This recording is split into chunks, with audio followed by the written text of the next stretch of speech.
I am so glad you brought up Abraham Lincoln. Yes, Abraham Lincoln was of mixed race ancestry. He was not black, though. He was a Melungeon. A what? What's a Melungeon? Melungeons are a triracial group of people living in the Appalachian region. We talked about that in the Gullah Geechee Wars. They're a mixture of African, Native American, and European ancestry. Melungeons are typically described as having dark hair, dark skin, and light eyes, with a bump right in the back of the skull. They're even called the Lost Tribe of the Appalachia. Now, we discussed them in the Gullah Geechee Wars. You should check that out. Now, many people born in the Appalachian region are of Melungeon heritage, but they either don't know about it or refuse to acknowledge it because of the one-drop rule, the institution of racism, and white supremacy. Now, how does this tie into Abraham Lincoln? It's because of his mother, Nancy Hanks Lincoln. She was a Melungeon, thus making the 16th president of the United States of mixed-race heritage, but he wasn't the first. So I just watched this video of this creator talking about how the Melungeon people are crashing out over their DNA results because their DNA results are not showing Native American ancestry, it's showing African DNA. And she was saying like, hey, show your DNA results because it's going to show that you're black. And it was the emphasis from her on black and her wanting them to post their DNA results because they're black and not the Native American that they thought they were. Well, now we have to further educate people where the truth is right here now. You feel me? You don't have to dig too far. The truth is right here. Those black DNA results that you want them to post, you should understand that those black people, those African American people, are the Indians, honey. Yeah. So where their DNA has African DNA, they very much well might be the Indians that they think they are. Yeah. So you want them to show their black DNA results, but you need to understand that the Indians of this land, the indigenous people of this land that didn't even go by the word Indian or Native American, they would have went by whatever their tribe was, whatever their clan was. That's what they would have went by. And when things began to pop off, they were forced to be reclassified in order to participate in a society. And they were forced to reclassify themselves as mulatto, colored, Negro, black, African American. So while you want them to show their black DNA results, very much now, they can now understand that they are descendants of indigenous Americans, Indian Americans. The crash out happening all over TikTok that I have seen by the Melungeon community taking DNA tests and not having Native American DNA show up and having African DNA show up is absolutely hilarious to me, and I'm going to tell you why.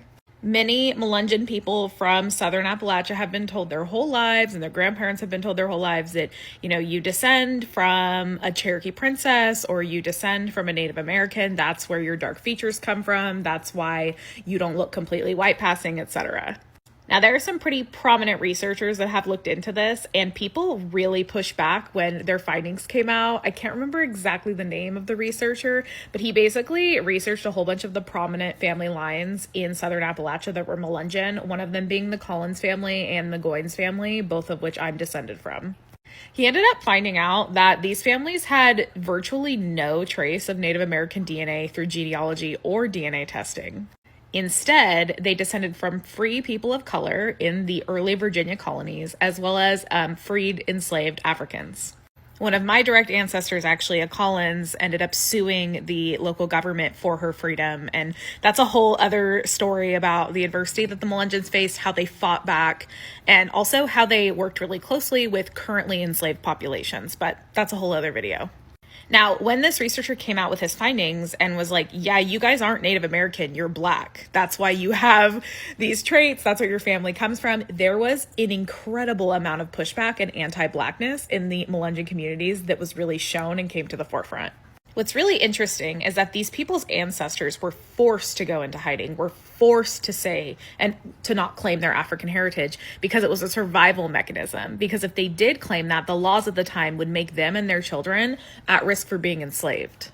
There are court records showing multiple families that are prominent Melungeon families in court trying to basically defend themselves and their right to freedom, because their neighbors and other Appalachian settlers that were completely European were basically after them and didn't want them in the area that they were settled in. So all of these trends like the Melungeon hair, where does my Melungeon hair come from? And Melungeon characteristics, etc. Like, I'm not saying that there aren't Romani and there aren't Spanish DNA in some of these Melungeon groups. Like, for instance, I do have Romani DNA in one side of my family. But the most recent ancestry that's going to lead to those characteristics is African DNA. Seeing the way that anti-Blackness has manifested in these conversations is really interesting to me. And to be frank, when I see people crashing out over this, I think it's really embarrassing and it's shameful because your ancestors went through so much. They were oppressed. A lot of them were escaping being enslaved, like literally were enslaved in the Americas and escaped and ran into the mountains for refuge. You should be proud of where you come from, who you are. You should be proud of your African DNA. You'll see a lot of people post like, oh, I'm Melungeon, and leave out the word Black or African. Like, they're just like, oh yeah, it's like Romani and Spanish and Italian and Native American. And it's like, no, post the DNA results. We want to see them. Hey farmer, welcome back to Global Gist with BJ. Today we're diving into a mysterious and often uncomfortable corner of American history. A group called the MELUNGEONS are not accepting that they are blacks. They are Americans of mixed race. But for centuries, many refuse to identify as black. Let's get into the truth, the denial, and the legacy. Thanks to the creators, they did a good one, right? But let's get into it. These people knew that they are not white. They knew there's something different about them. They choose to identify as Europeans. But do you know what's happening right now in the US? A lot of them have been going for their ancestry test and it's been showing African, and a lot of them are not angry with the whole idea. Why? But I don't look like them, but they have the characteristics of blacks. I don't know why these people have refused to actually accept that, oh, we have an ancestry with the blacks.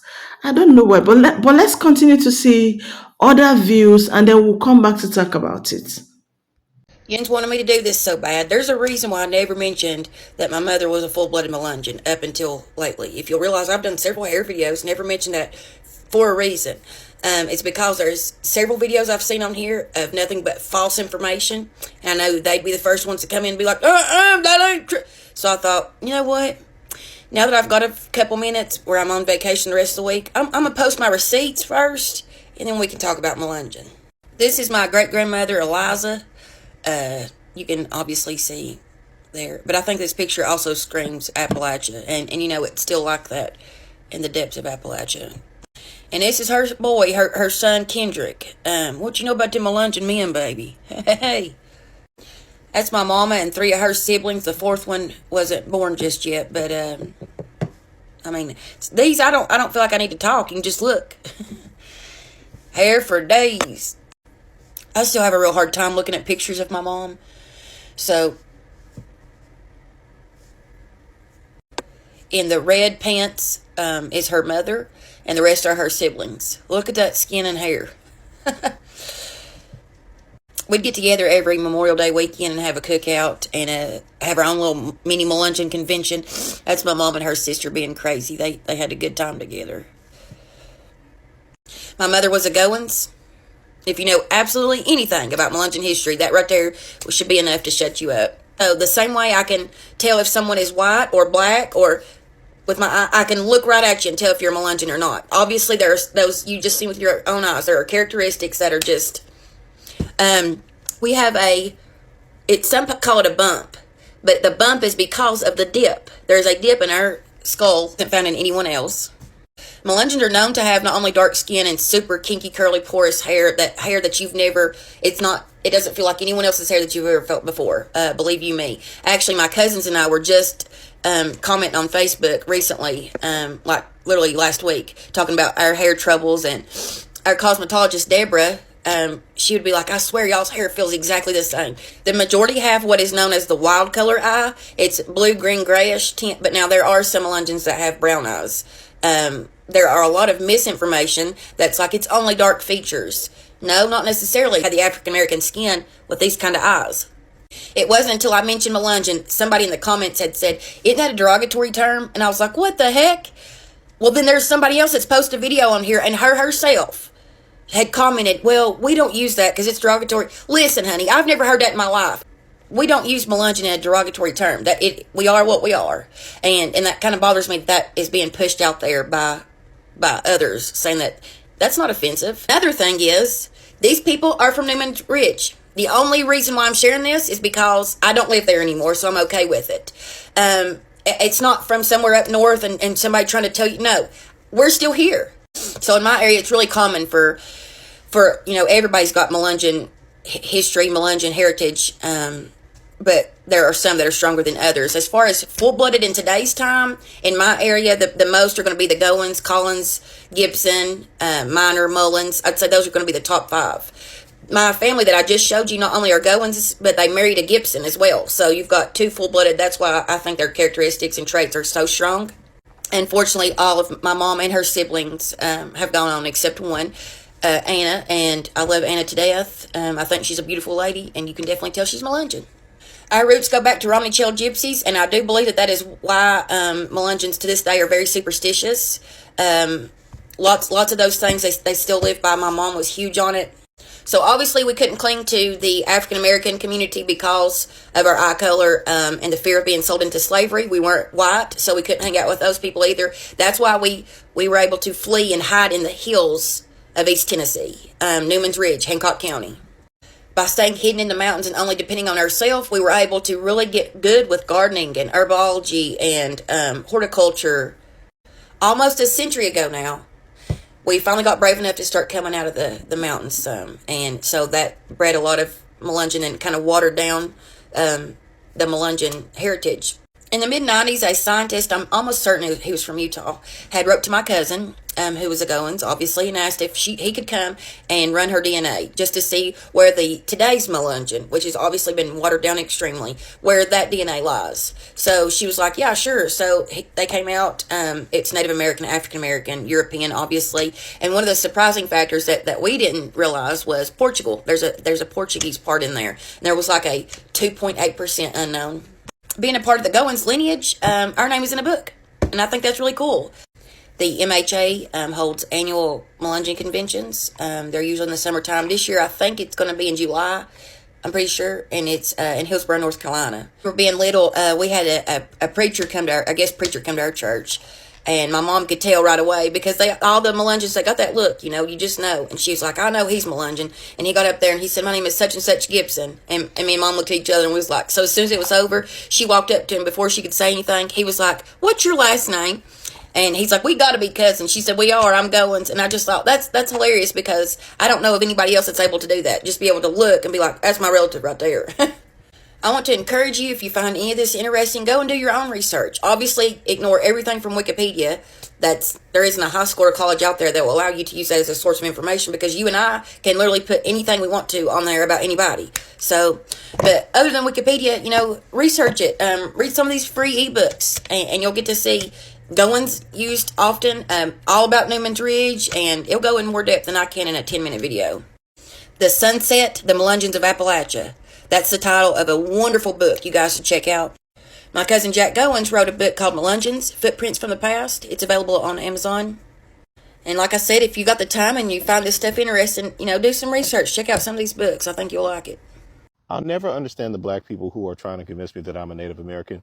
Why don't you all just go find your people? Like go to Wyoming or, like go to Montana. You're free. You can, since we're not the same, you can just go find your crowd. We, the descendants of slavery in America, who came against our will on ships, we wish you well. If we're not the same, I get it, but we definitely came on ships. So find your people.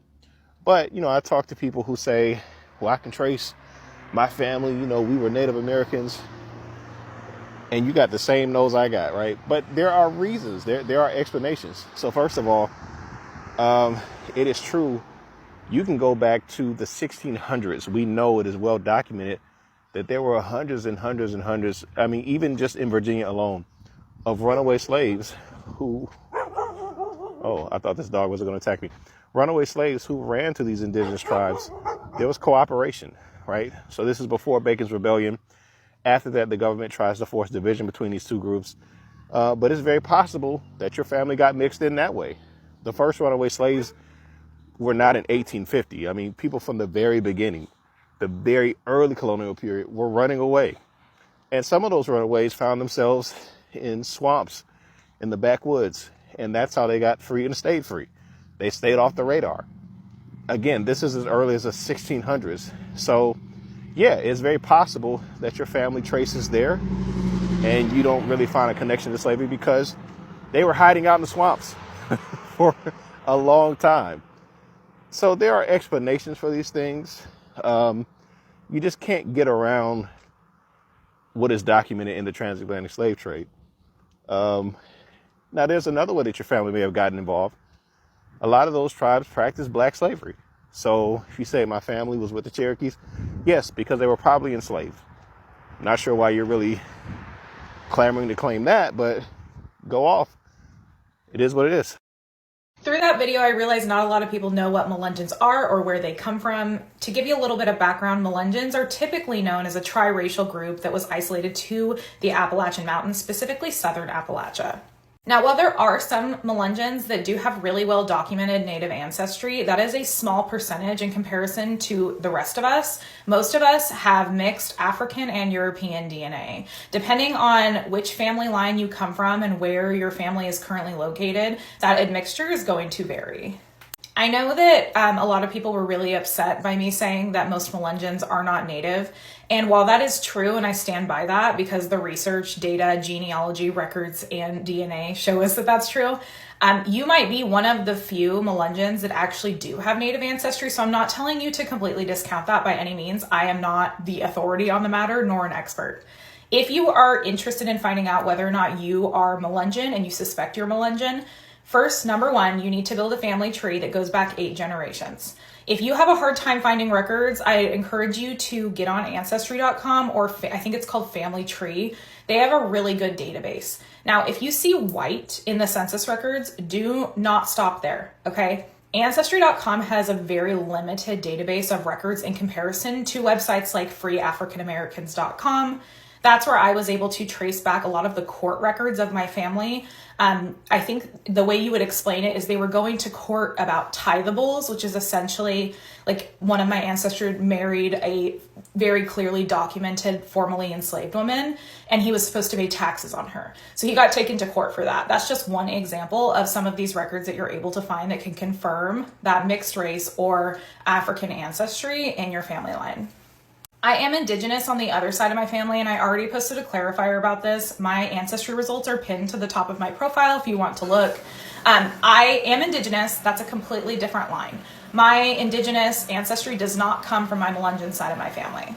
My ancestry results showed me that I have 10% West African DNA, 9% Mali and Sierra Leone, is I think how you pronounce it, and 1% Ivory Coast and Ghana.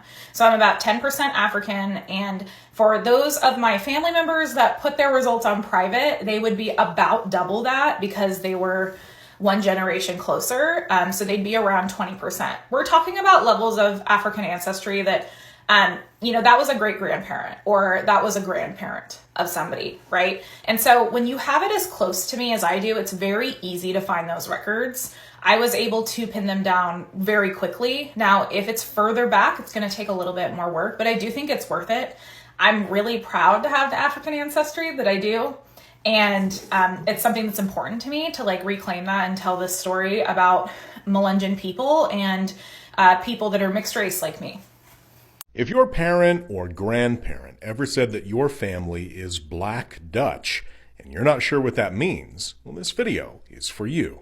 Now, this is a subject that popped up quite a bit in the comments section on a video I did a while back about Melungeons, a community of mixed-race people that you'll often find living in the Appalachian region.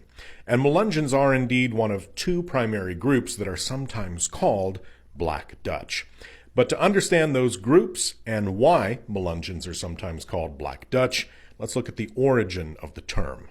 The first and most important thing you need to know is that in the 18th and 19th century, in places like the UK and America, people called everybody from the German-speaking world Dutch, whether they were actually Dutch, Bavarian, Austrian, Swiss, didn't matter. They called them Dutch because they spoke Deutsch. And this is, of course, why early German immigrants to places like Pennsylvania were called the Pennsylvania Dutch. They weren't actually from the Netherlands necessarily, they just spoke German. Now, with that in mind, there's a very common stereotype that Germans are, of course, blonde with light skin and blue eyes, right? But that is not at all the case for all Germanic peoples, particularly those from the south, like people from Switzerland. Also Germanic peoples from the areas around France, Austria, and southern Germany. They tend to have darker features. They tend to tan easier. They have darker hair often, sometimes even black hair. And that's because of more ethnic admixture in that region. And it just so happens that the largest number of German-speaking immigrants to America in the 18th and 19th century were from southern Germany. It's also true that from the 18th through the 20th century even, there was a lot of anti-German immigrant sentiment in this country. Even Benjamin Franklin complained about the southern German Boers taking over America. And because of that anti-German immigrant sentiment, and because of their dark features, people or immigrants from southern Germany were often referred to as the Black Dutch as a derogatory term. So the first group of people that may be referred to as the Black Dutch are people with Southern German ancestry, particularly those, like myself, whose ancestors came from the region of Germany known as the Palatinate. The second group of people who may go by the Black Dutch are Melungeons, mixed-race people and sometimes even indigenous Americans, who were trying to escape the racism and negative stigma associated with not being white by claiming to be at least European. Over time, especially after World War II, that anti-German sentiment started to wane. But of course, racism toward black people and indigenous Americans still existed. So in an attempt to escape that racism, many mixed-race people or people who were more white-passing but with darker features simply referred to themselves as Black Dutch, giving the impression that they were in fact German. So essentially what started out as a derogatory term for German immigrants was adopted by others in order to escape systematic racism. Let me know if you or your family has ever considered yourself to be Black Dutch in the comments. Sleep well and memento mori. Quite a dicey one we have here. Even with DNA tests confirming African ancestry, some of them still choose to focus only on the Native American or European parts of their bloodline. You guys, you have to just accept the reality that you are different. You are actually of African heritage. There's nothing absolutely wrong with that fact. Africa is beautiful, and our arms are open to accept everybody. We don't do racism in Africa. I want to see your thought in the comments. If you're Avalanche or Melungeon, let me see your own view in the comment section. What do you think about this? Do you think they're all lies? Do you think there's a misconception somewhere? What has your parents told you? What has your grandparent told you about your ancestry? Have you torn your DNA? Why would you have torn it? See you on the next one. Do not forget to subscribe, to like, to comment, and to share. See you on the next one. Bye.